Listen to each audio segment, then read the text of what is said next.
حضرت بشر عافی رحمت اللہ علیہ سے سارا زمانہ پیار کرتا تھا. بغداد کا ایک تاجر کہتا ہے مجھے نہیں بابا اچھا لگتا تھا. ہمارا اپنا اپنا ذہن ہے نا, ہم کہتے ہیں میں نے جدھر ساری دنیا جا رہی ہے وہاں نہیں جانا. کہتے ہیں کہ وہ بابا مجھے نہیں اچھا لگتا تھا, حالانکہ سارا بغداد عزت کرتا. کیوں نہیں اچھا لگتا تھا؟ کہتے ہیں اس لیے کہ بابا نہ صرف فرض مسجد میں پڑھتا تھا, باقی نماز گھر جا کے. تو میں کہتا تھا اتنا ولی ہے تو باقی بھی مسجد میں پڑھے. کہتے ایک دن میں نے کہا جسوسی کرنی ہے اس کی, جو کہ اسلام میں منع ہے.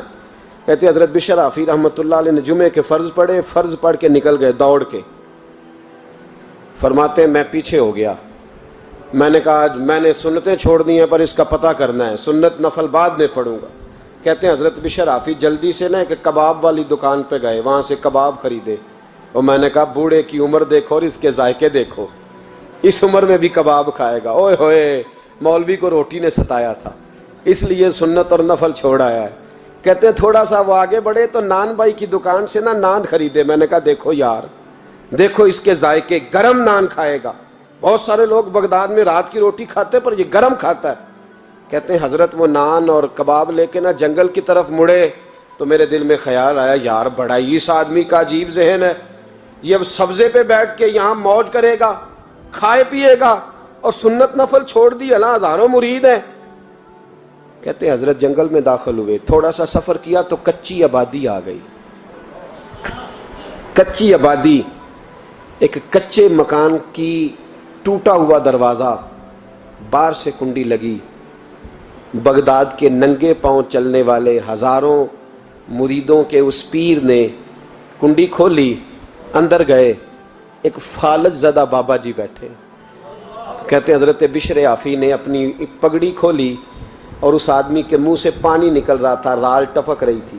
کہتے ہیں پہلے اپنی پگڑی سے منہ صاف کیا, پھر پیالے سے پانی ڈال کے منہ دھویا. پھر حضرت اس کے ٹانگوں پہ کپڑا ڈال کے روٹی کا لقمہ توڑ کے اس کے منہ میں ڈال کے کہنے لگے بابا ناراض نہ ہونا, جمعے والے دن مجھے دیر ہو جاتی ہے, ابھی تو میں نے سنت اور نفل بھی پڑھنے ہیں, ناراض نہ ہونا مجھے دیر ہو جاتی ہے. کہتے ہیں وہ بابا رو پڑا اور کہنے لگا بشر یار 14 سال ہو گئے تو روز آتا ہے. 14 سال, یہ 1 صدی کا قصہ ہے, 2-4 برس کی بات نہیں. 14 سال سے تو روز آتا ہے. میں پتہ نہیں کب تک لاش بنے پڑا رہوں گا, تو کب تک آئے گا؟ حضرت بشر عافی نے بابے کے آنسو پوچھ کے کہا بابا فکر نہ کر, آج کے بعد یہ جملہ نہ کہنا کہ تو میرے لیے بوجھ ہے. فرمایا لوگ سمجھتے ہیں کہ میں نے عبادت کر کے مقام پایا ہے, لوگ سمجھتے ہیں میں نوافل زیادہ پڑھتا ہوں, دنیا جانتی ہے کہ میری رات کی تسبیح زیادہ مضبوط ہے, پر میں ان میں سے کوئی بات بھی نہیں. میں تو تیری نوکری کرتا ہوں تو اللہ نے میری عزتوں میں اضافہ فرما دیا ہے. سوچ ہی صاف نہیں, نظریہ ہی ٹھیک نہیں, فکر ہی ٹھیک نہیں. اسلام نظریے کا مذہب ہے, سوچ کا. مسند امام احمد بن حنبل کی حدیث سنی, حضرت انس بن مالک فرماتے ہیں جب انسان نے روزہ رکھا ہوتا ہے نا تو روح ویسے ہی پاک ہوتی ہے اس کی. میں نے یہ سوچا کہ کچھ باتیں ایسی کی جائیں جس سے تھوڑی سی سوچیں بھی تبدیل ہوں, کچھ سوچوں کا وضو, سوچوں کا غسل, افکار و نظریات کی بھی بات ہو. ہم سمجھتے ہیں کہ شاید کثرت عبادت اصل ہے. اقبال کہتے ہیں یہ ذکر نیم شبی, یہ مراقبے, یہ سرور, تیری خودی کے اگر نگہباں نہیں تو پھر کچھ بھی نہیں. تیری خودی کے اگر, اور پھر عام چیز نہیں کہا یہ ذکر نیم شبی, سویرے سحری کا ذکر, یہ مراقبہ, یہ جو تو گھنٹوں اللہ کی یاد میں بیٹھا رہتا, یہ سرور. کہتے بے کیف عبادت نہیں, سرور والی.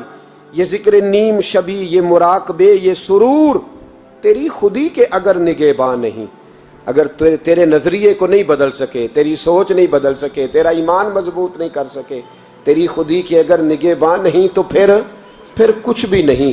اور خرد نے کہہ بھی دیا لا الہ الا اللہ تو کیا حاصل, دل و نگاہ, دل و نگاہ, دل و نگاہ اگر مسلمان نہیں تو پھر کچھ بھی نہیں. دل و نگاہ.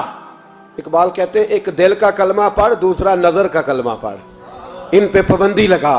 دل و نگاہ اگر مسلمان نہیں تو پھر تو کچھ بھی نہیں, کچھ بھی نہیں. حضرت انس بن مالک کہتے ہیں میں حضور کے پاس بیٹھا تھا, حضرت عبداللہ ابن عمر بھی بیٹھے تھے, کوئی بات ہو رہی تھی, ایک حجرے میں بیٹھے تھے, دروازے پہ دستک ہوئی. مسند امام احمد میں حدیث ہے نبی پاک علیہ السلام نے فرمایا انس دروازہ کھولو، دروازے پہ وہ بندہ ہے جس کو اللہ بغیر حساب کتاب جنت عطا فرمائے گا، وہ بندہ ہے دروازے پہ۔ حضرت انس بن مالک کہتے ہیں میں نے دروازہ کھولا تو بندہ دیکھا، غریب سا ایک انصاری صحابی، اور بندہ بڑا سادہ، وضو تازہ کر کے آیا ہے تو پانی کے قطرے داڑھی سے بہہ رہے ہیں، اور چمڑے کے جوتے اس نے لپیٹ کے نا تو بغل میں چھپائے ہوئے، آ کے اتحیات کی حالت میں بیٹھا، حضور سے دو چار باتیں کی، چلا گیا۔ ہم اس کا رنگ دیکھتے رہے اور مصطفیٰ کا کرم دیکھتے رہے۔ اس کو حضور نے جنتی کہا ہے۔ کہتے ہیں اگلے دن اسی ٹائم اسی وقت ہم حضور کے پاس بیٹھے تھے، پھر دروازے پہ دستک ہوئی، حضور نے فرمایا دروازہ کھولو، دروازے پہ وہ بندہ ہے جسے اللہ بغیر حساب کتاب جنت عطا فرمائے گا، بغیر حساب۔ کہتے ہیں دروازہ کھولا،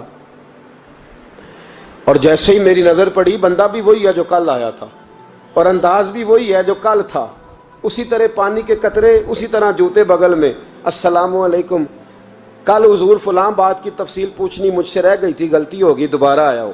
اس نے اپنی گفتگو کی، چند جملوں میں بات سمیٹی، چلا گیا۔ فرماتے ہیں اتفاق کی بات کہ دن تیسرا، بندے بھی ہم دونوں، میں اور عبداللہ ابن عمر۔ حضرت انس بن مالک کہتے ہیں دونوں بیٹھے تھے، سیم ٹائم سیم ڈے۔ پھر دستک ہوئی، حضور نے فرمایا دروازہ کھولو، اور مسکرا کے فرمایا دروازے پہ وہ بندہ ہے جسے اللہ بغیر حساب کتاب جنت عطا فرمائے گا۔ کہتے ہیں کھل اٹھے ہمارے چہرے، باہر گئے، دستک ہوئی تھی، دروازہ کھولا۔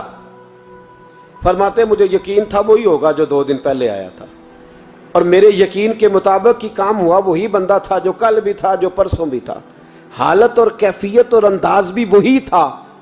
پانی کے قطرے بہہ رہے ہیں، اور اس شخص نے جوتے بغل میں دبائے ہوئے خدمت میں حاضر ہوا، بیٹھ گیا، بات چیت کی، چلا گیا۔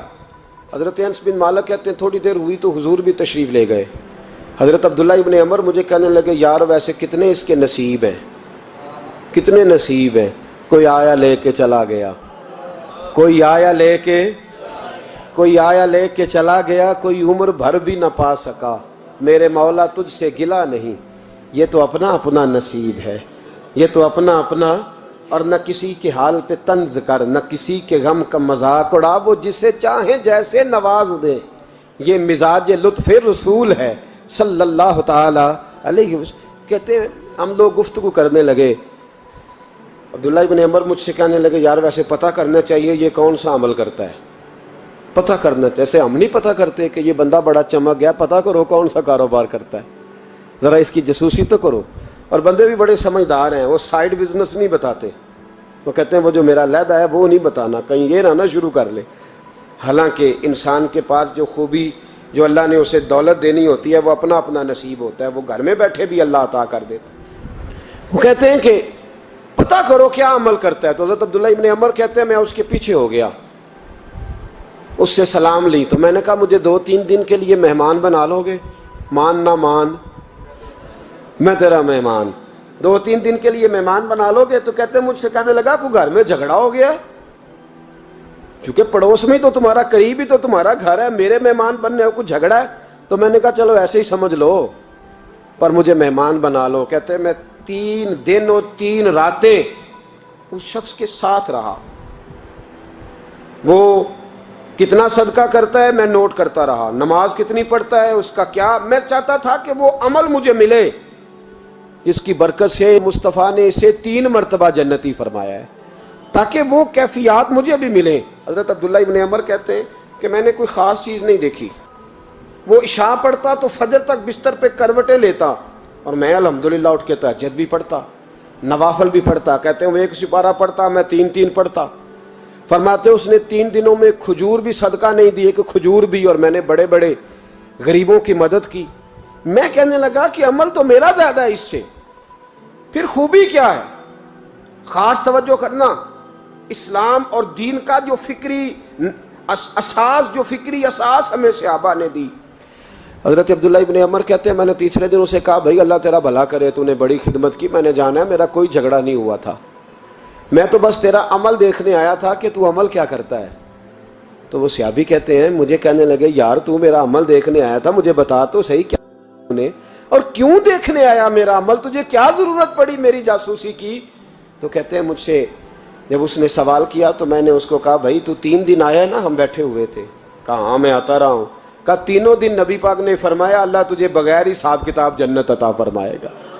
تو میں چاہتا تھا کہ میں ذرا جاسوسی کروں، ذرا دیکھوں، کھوج لگاؤں کون سا ایسا عمل ہے، آپ بھی ذرا دھیان دیجئے گا، کون سا ایسا عمل ہے، حالانکہ تو عشاء پڑھتا ہے اور اٹھ کے فجر پڑھتا ہے، میں تہجد بھی پڑھتا ہوں، تیرا سپارہ 1 ہے میرے 3 ہے، کون سا ایسا عمل ہے جس کے سبب تجھے جنت ملے گی؟ کہتے ہیں وہ صحابی کہنے لگے یار کوئی ایسا عمل نہیں، کوئی شے نہیں، میں اس قابل ہی نہیں، من آنم کے من دانم، جو میں ہوں مجھے پتا ہے۔ کہا پھر کوئی بات تو ہوگی، تیری مہربانی بتا دے، میں نے 3 دن 3 راتیں محنت کی ہیں، بتا دے۔ کہتے وہ کہنے لگے اگر تجھے بتاؤں نا تو پھر سن، میں جب رات کو سوتا ہوں تو اپنے دل پہ نظر ڈالتا ہوں، اور سویرے جب اٹھتا ہوں تو پھر اپنے دل پہ نظر ڈالتا ہوں، موبائل پہ نہیں، کنجی پہ نہیں کہ چابیاں کدھر ہیں، بٹوے پہ نہیں، میں رات کو سوتے ہوئے بھی اپنے دل پہ نظر ڈالتا ہوں، سویرے اٹھتے ہوئے بھی میں سب سے پہلے اپنے دل پہ نظر ڈالتا ہوں۔ فرماتے ہیں الحمدللہ میرے دل میں کسی کا حسد نہیں ہے، کسی کے بارے میں کوئی کینہ نہیں ہے، کوئی کسی کے بارے میں میل نہیں، میں اللہ کے ہر بندے کے بارے میں سوچ، نظریہ، فکر اچھی رکھتا ہوں۔ اور فرمایا میں تیرے بارے میں بھی عبداللہ یہی سوچتا ہوں کہ تو مجھ سے زیادہ نیک ہے۔ الحمدللہ اس وقت بھی میرا ذہن یہ ہے کہ انس بن مالک مجھ سے زیادہ پرہیزگار ہے، اس وقت بھی میری سوچ یہ ہے کہ محبوب کے سب صحابہ میں سب سے کمزور میں ہی ہوں۔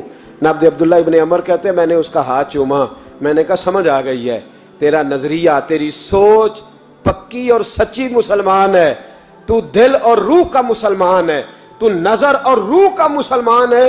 یہ سبب ہے کہ اللہ کے رسول نے زمین پر چلتے ہوئے بھی تجھے 3 دفعہ جنت کی بشارت عطا فرما دی۔